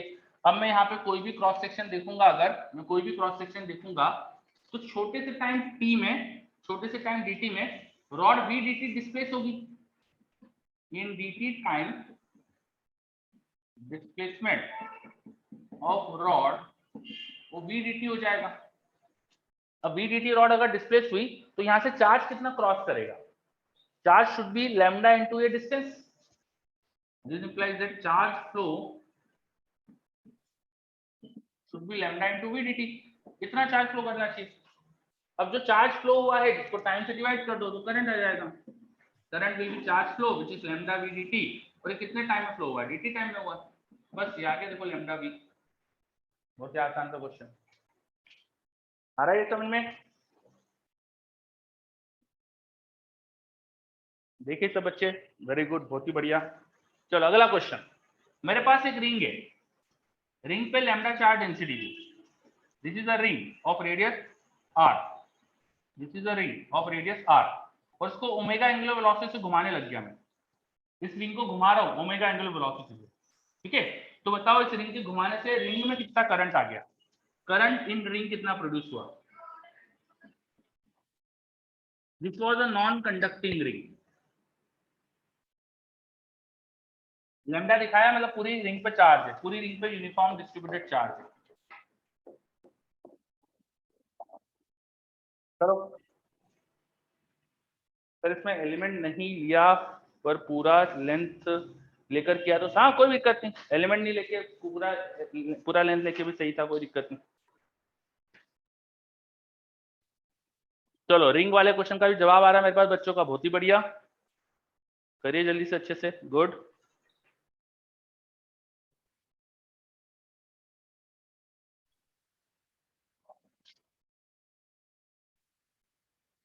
तो रिंग में करंट कितना आ रहा है वो बताना था। मैक्सिमम बच्चे सही जवाब दे रहे हैं मुझे। भाई यहाँ पे टोटल चार्ज जो हो जाएगा वो E नहीं होगा, इलेक्ट्रॉन घूमने वाले जैसा क्वेश्चन हो गया है तो एक तरह से। अब जो टोटल चार्ज जो यहाँ फ्लो करेगा वो हो जाएगा लैम्डा इंटू 2πr। बस चार्ज को ये रख दो, बाकी तो क्वेश्चन वही है यार। तो करंट जो होना चाहिए वो होना चाहिए चार्ज फ्लो जो हो रहा है डिवाइड बाय इस पूरे चार्ज को पूरा एक सर्कुलर पाथ करने में कितना टाइम लगेगा, टाइम पीरियड। टाइम पीरियड को लिख सकता हूँ 2π बाय ओमेगा। तो 2π से 2π कैंसिल, लैम्डा r ओमेगा। ये आंसर आ गया, देखो lambda r omega. This clear?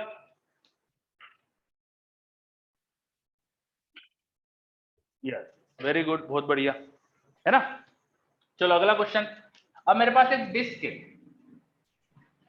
मेरे पास एक डिस्क है, इस पे सिग्मा चार्ज डेंसिटी है।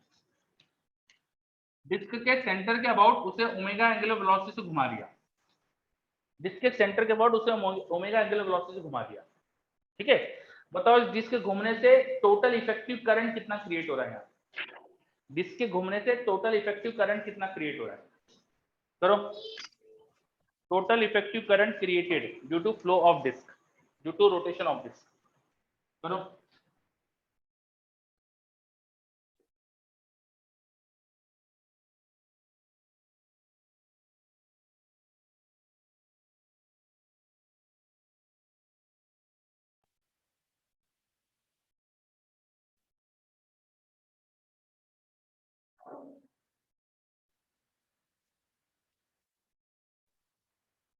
बच्चों के जवाब आ रहे हैं, वेरी गुड। अब आपको थोड़ा सा इंटीग्रेशन वगैरह करना पड़ जाएगा।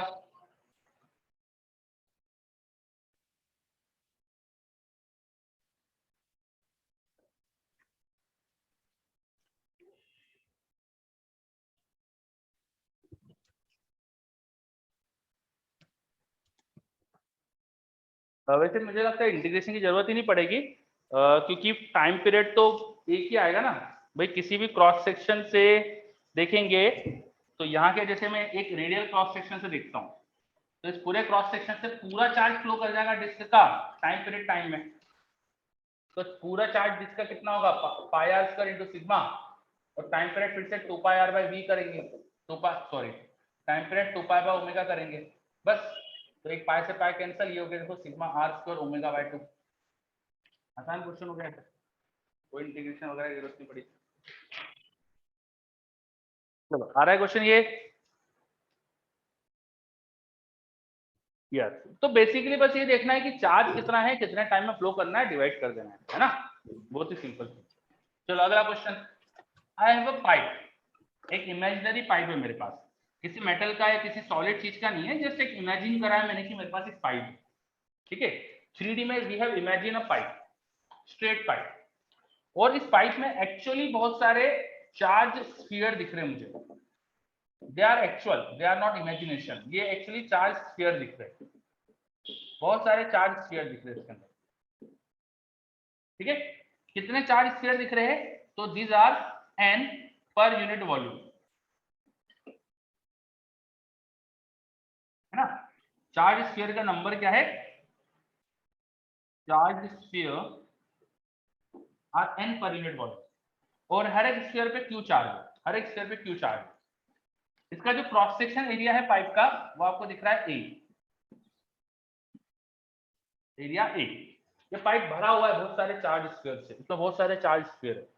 सिचुएशन समझ में आ रही है? क्वेश्चन क्या है, समझ में आ रहा है अभी तक? एक इमेजिन करना है कि मेरे पास सिलेंड्रिकल पाइप है, उसमें बहुत सारी छोटी छोटी बॉल्स जैसी भरी हुई है, और हर बॉल पे चार्ज है Q प्लस Q, और कितनी बॉल्स है यहाँ पर? तो पर यूनिट वॉल्यूम n बॉल्स है, n is the number of balls पर यूनिट वॉल्यूम, और इस सिलेंडर का क्रॉस सेक्शन एरिया A है।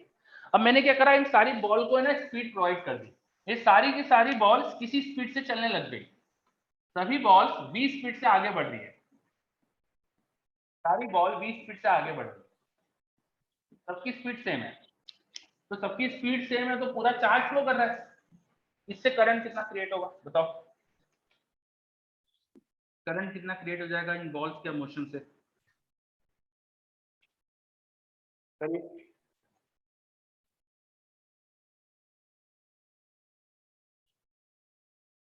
वाह, आकाश का जवाब भी आ गया, बहुत गुड, बहुत बढ़िया।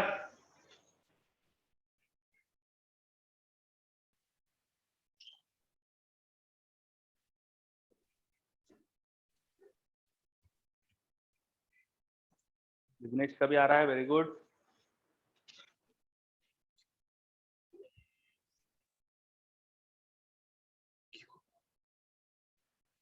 तो काफी बच्चों के जवाब आ रहे हैं मेरे पास, सबके सही दिख रहे हैं मुझे।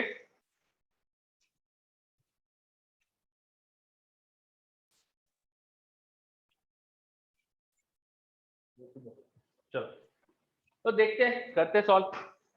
अब यहाँ पे सारी बॉल सेम स्पीड से चल रही है, हर एक बॉल पे चार्ज भी सेम है, तो एक काम करते हैं, मान लेते हैं कि इसकी कुछ लेंथ, ये v स्पीड है ना, तो dt टाइम में कितनी डिस्टेंस चलेगी v dt, या t टाइम में देखेंगे, dt टाइम में देखते हैं।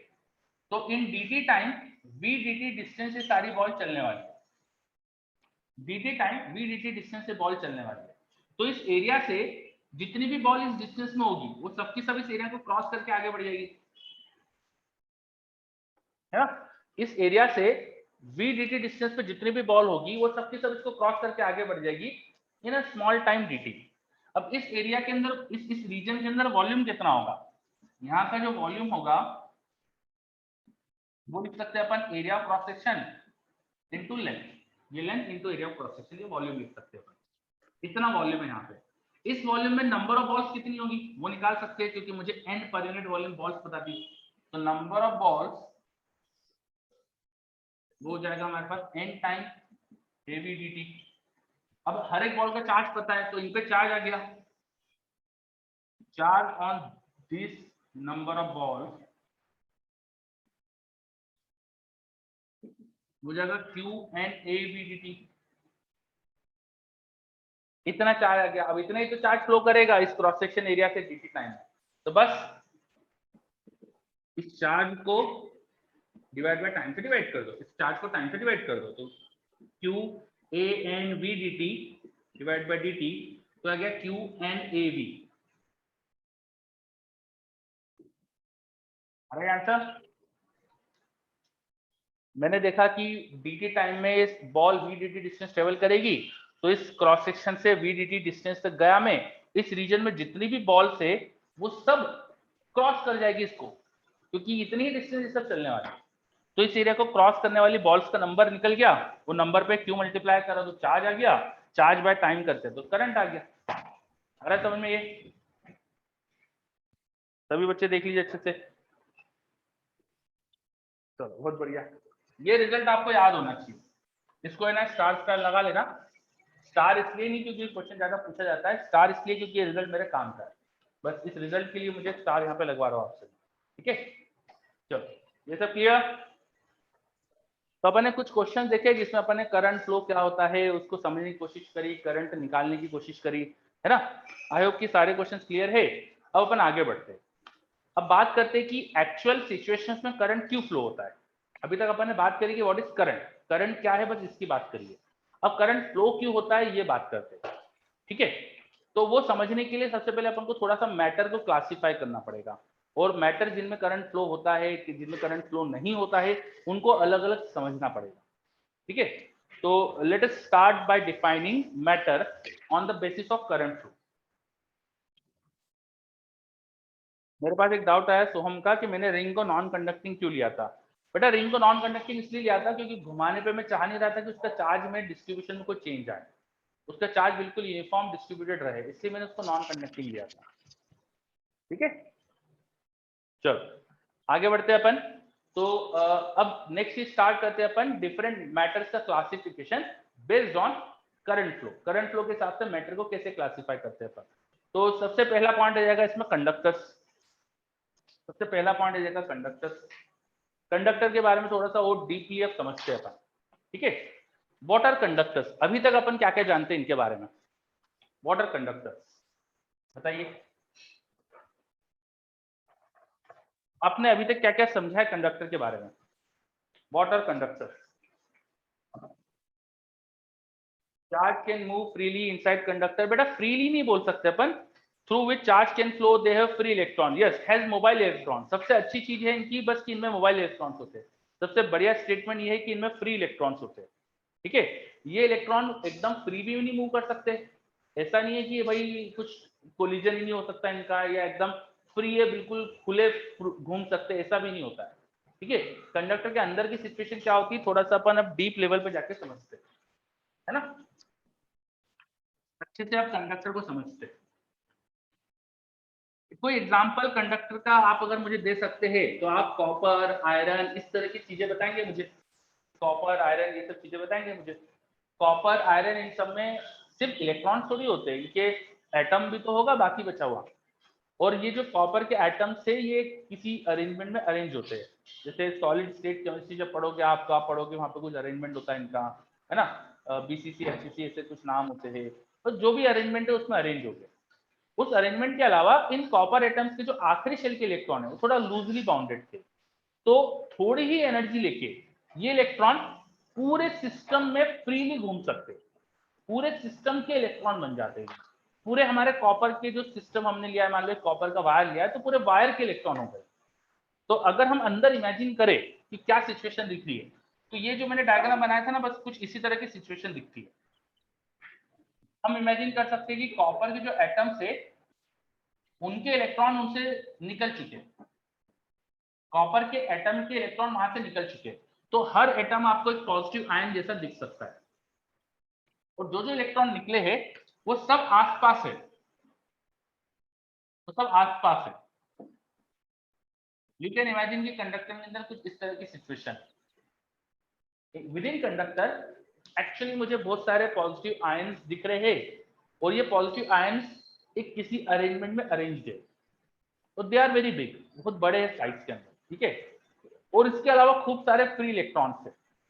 ये जो इलेक्ट्रॉन्स है वो पूरे सिस्टम के हर एक एटम के आसपास एक इलेक्ट्रॉन मिल जाएगा आपको, हर एक एटम के आसपास एक इलेक्ट्रॉन मिल जाएगा, but this electrons are not exactly stick to this atom, वो मूव कर सकता है। And in actually due to the temperature, temperature की वजह से ये इलेक्ट्रॉन सब मूव कर रहे होते, they are actually not at rest, this electrons are randomly moving. ये सारे इलेक्ट्रॉन्स अंदर रेस्ट पे नहीं है, दीज आर मोबाइल। जो भी कंडक्टर में टेम्परेचर है उस टेम्परेचर की वजह से ये सारे इलेक्ट्रॉन फ्री टू मूव है। यस अंशुल बोल रहा है इनको कर्नल भी बोलते हैं ना। हाँ केमिस्ट्री में कर्नल भी शायद बोलते हैं, बट फिजिक्स में इतने ज्यादा वर्ड्स हम यूज नहीं करेंगे, है ना, हमारे लिए तो भाई पॉजिटिव आयन है। ठीक, चलो कर्नल भी बोलते हैं केमिस्ट्री में, यस। अच्छा, ये जो इलेक्ट्रॉन घूम रहे हैं आपस में, ये इलेक्ट्रॉन हर समय इस तरह से एक सिस्टम बनाते हैं कि पूरे कंडक्टर में आपको कोई नेट चार्ज नहीं दिखता है, वो सब रैंडमली मोशन कर रहे हैं। तो बहुत ज्यादा नंबर ऑफ इलेक्ट्रॉन है, बहुत ज्यादा इनकी स्पीड है, वेरिंग स्पीड है, रैंडम रैंडम डायरेक्शन में मूव कर रहे हैं। इसकी वजह से ओवरऑल अगर देखूंगा मैं, तो कंडक्टर में मुझे जितने एटम दिख रहे, जितने आयन दिख रहे, उतने ही इलेक्ट्रॉन भी है। तो नेट चार्ज किसी भी जगह पे जीरो दिखता है, नेट चार्ज जीरो दिखता है। बात समझ में आई? नेट चार्ज जीरो दिखता है, ठीक है। हाँ, जैसे मेरे पास एक बहुत अच्छा कुशाग्र ने एग्जांपल दिया, जैसे आप चाय बनाते हैं, पानी के अंदर चाय पत्ती डालते हैं, और पानी जब उबलता रहता है तो चाय पत्ती कैसे अंदर घूम सकती सब जगह, कुछ वैसे ही सोच लो, कुछ वैसा ही कुछ यहाँ इमेजिन कर सकते हो, ठीक है। जस्ट इमेजिन कि मेरे पास एक पूरा सा एक बहुत सारे पॉजिटिव आयन का मेरे पास एक रीजन है, और उस रीजन के अंदर बहुत सारे इलेक्ट्रॉन से जो रैंडमली इधर उधर जा सकते हैं, ठीक है। ये हमारे पास कंडक्टर के अंदर की सिचुएशन होती है। नाउ ये जो इलेक्ट्रॉन्स है, these are not free to move, these are moving randomly, और इनके रैंडम मोशन की वजह है टेम्परेचर। आपने पढ़ा है किसी भी सिस्टम में जब टेम्परेचर होता है कुछ, उसका टेम्परेचर 0 केल्विन से ज्यादा है, तो दैट सिस्टम जिसका भी टेम्परेचर 0 केल्विन से ज्यादा है, it possesses some thermal energy. यहाँ पे टेम्परेचर जो भी ज्यादा है 0 केल्विन से, उसकी वजह से यहाँ कुछ थर्मल एनर्जी है, and that thermal energy is actually in terms of energy of this electrons. Electron randomly जो मूव कर रहे हैं उनके टर्म में है। आपने हीट एंड थर्मोडायनेमिक्स पढ़ा है केमिस्ट्री 11th में, तो हीट एंड थर्मोडायनेमिक्स में आपने गैसेस स्टेट वगैरह में पढ़ा है कि जब अपन गैस का टेम्परेचर बढ़ाते हैं तो बेसिकली गैस पार्टिकल की जो एनर्जी होती है रैंडम मोशन की, वो बढ़ती है। तो सॉलिड में टेम्परेचर बढ़ाने से क्या होता है, ये इलेक्ट्रॉन के रैंडम मोशन की एनर्जी बढ़ सकती है। सॉलिड में इलेक्ट्रॉन का रैंडम मोशन ज्यादा तेजी से हो सकता है। ये बात समझ में आ रही? यस, काइनेटिक एनर्जी इनकी बढ़ेगी। तो ये इलेक्ट्रॉन थर्मल मोशन कर रहे होते हैं। तो ये होती है एक्चुअल पिक्चर कंडक्टर के अंदर की। ये इलेक्ट्रॉन रेस्ट पे नहीं होते, they are moving randomly within the conductor, they are not at rest. कितनी स्पीड होती है इनके रैंडम मोशन की, it depends on of course temperature, but अगर मैं रूम टेम्परेचर की बात करूं, नॉर्मल टेम्परेचर की बात करूं, तो अबाउट 10.5 मीटर पर सेकेंड एवरेज। एवरेज जो इनकी स्पीड का ऑर्डर हो जाता है 10.5 मीटर पर सेकेंड, इस ऑर्डर की स्पीड होगी। ऑफ कोर्स ये रूम टेम्परेचर की बात कर रहा हूँ, बहुत बड़े टेम्परेचर पे चेंज भी हो सकती है, बहुत कम टेम्परेचर पे जीरो भी हो सकती है, ठीक है। तो नॉर्मल स्टैंडर्ड रूम टेम्परेचर के आसपास के टेम्परेचर की बात करें, अपने जो ऑपरेटिंग टेम्परेचर होते हैं, अपन जनरली 0 डिग्री सेल्सियस से लेके 100 के या 50 के बीच में काम करते हैं, है ना। तो इस टेम्परेचर रेंज में इसके आसपास ही स्पीड आती है, और ये स्पीड सबकी सेम भी नहीं है, this is average.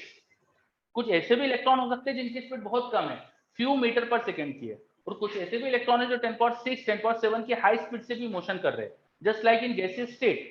Gaseous state में आपने पढ़ा है कि जो गैस के एटम्स है वो सबकी स्पीड सेम नहीं होती है, वो सब रैंडम होती है, किसी की बहुत कम भी हो सकती है, किसी की ज्यादा भी हो सकती है। स्पीड का आपने कर्व पढ़ा होगा, मैक्सवेल डिस्ट्रीब्यूशन कर्व ऐसा कुछ बोलते हैं शायद, स्पीड डिस्ट्रीब्यूशन कर्व, याद आ रहा है? हाँ, ठीक है। तो सेम काइंड की चीज यहाँ पर है, बिल्कुल वही एक तरह से गैसेस स्टेट जैसी चीज हो रही है, गैस के एटम जैसे सारे इलेक्ट्रॉन रैंडम मोशन कर रहे हैं। इनका मोशन इतना रैंडम है कि किसी क्रॉस सेक्शन एरिया से देखेंगे तो नेट आपको कोई चार्ज फ्लो करते नहीं दिखेगा, जितने इलेक्ट्रॉन उधर जाएंगे उतने इधर भी जा रहे होंगे, तो नेट में चार्ज फ्लो करते नहीं दिखेगा। क्या बात समझ में आ रही है? कंडक्टर के अंदर क्या चल रहा था? बहुत बढ़िया। चलो, तो ये होता है किसी कंडक्टर के अंदर की सिचुएशन, ठीक है। इसको अच्छे से लिख लीजिए, कंडक्टर में फ्री इलेक्ट्रॉन जो होते हैं वो कैसे फ्री है, क्या होता है अंदर, ये अपन चीजें समझिए। तो थोड़ा अपने वर्ड्स में लिख लो, या मैं शॉर्टकट में लिखा देता हूँ, चलो लिखो। सबसे पहले हेडिंग अपन लिख लीजिए कंडक्टर्स, फिर लिखेंगे conductors have large number of free electrons.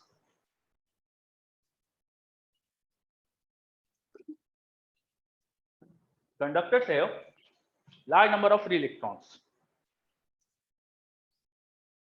We can imagine conductor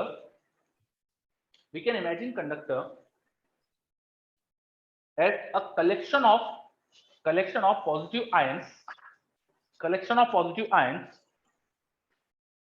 in sea of free electrons, collection of positive ions in sea samudra sea of electrons, in sea of electrons, this positive ions due to their bulky size, these positive ions due to their bulky size are practically immobile. These positive ions due to their bulky size are practically immobile. ये move नहीं कर पा रहे, are practically immobile. But electrons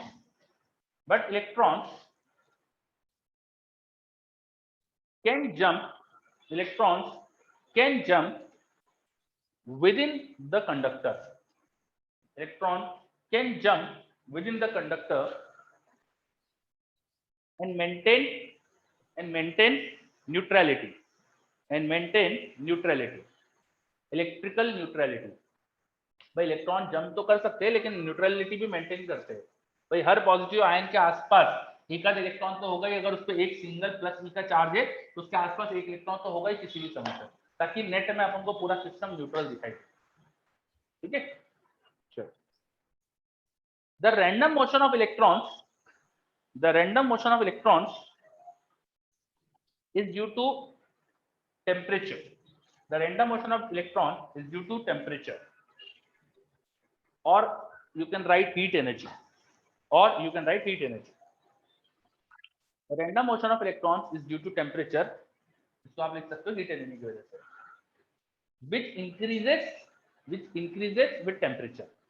which increases with temperature. अगली line, the average speed of electrons motion is of the order of 10 power 5 meter per second. The average speed of electrons motion is of the order of 10 power 5 meter per second. ये जैसे कि example के लिए number दिया है मैंने, भाई हर अलग अलग कंडक्टर में अलग अलग टेम्परेचर भी अलग अलग होगी, पर एक जनरल जो ऑर्डर आता है वो इसके आसपास होता है।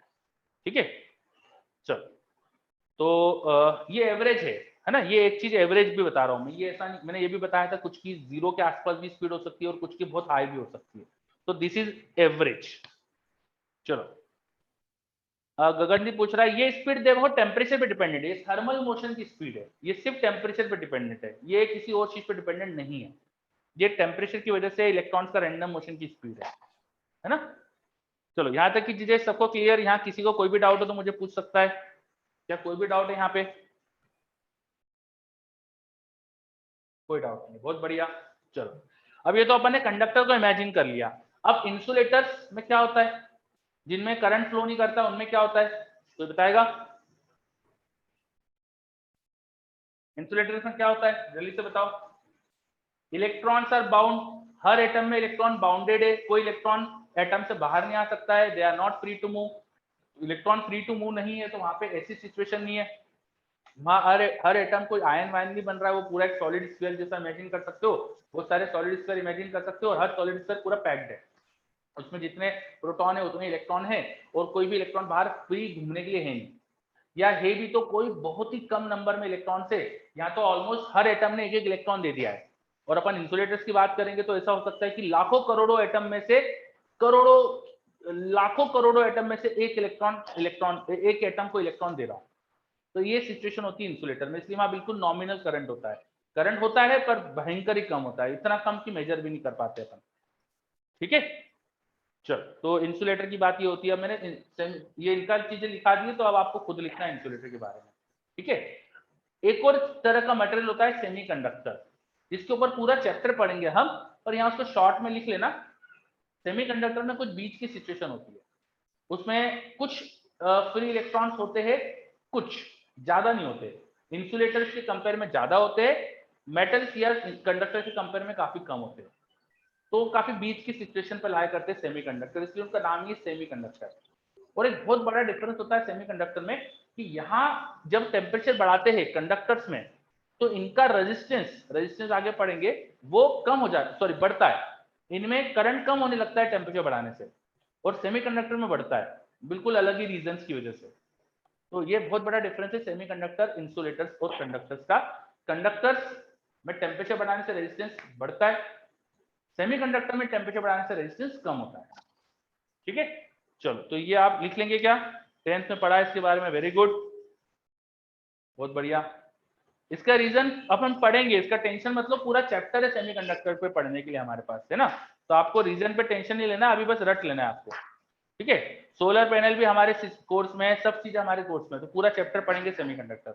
चलो तो आज अपन फिर यहीं रुकते हैं, अपना टाइम भी हो गया है।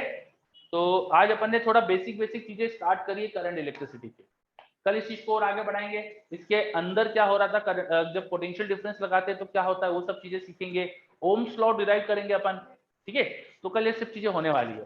फिर आपको मैंने ग्रेविटेशन का होमवर्क भी दिया है, बिगिनर बॉक्स ग्रेविटेशन वाला कंप्लीट करके लाना है, और एक्सरसाइज वगैरह कंप्लीट कर लो, अगर किसी ने नहीं करी हो तो उसको कोई डाउट हो तो वही पूछ लेना।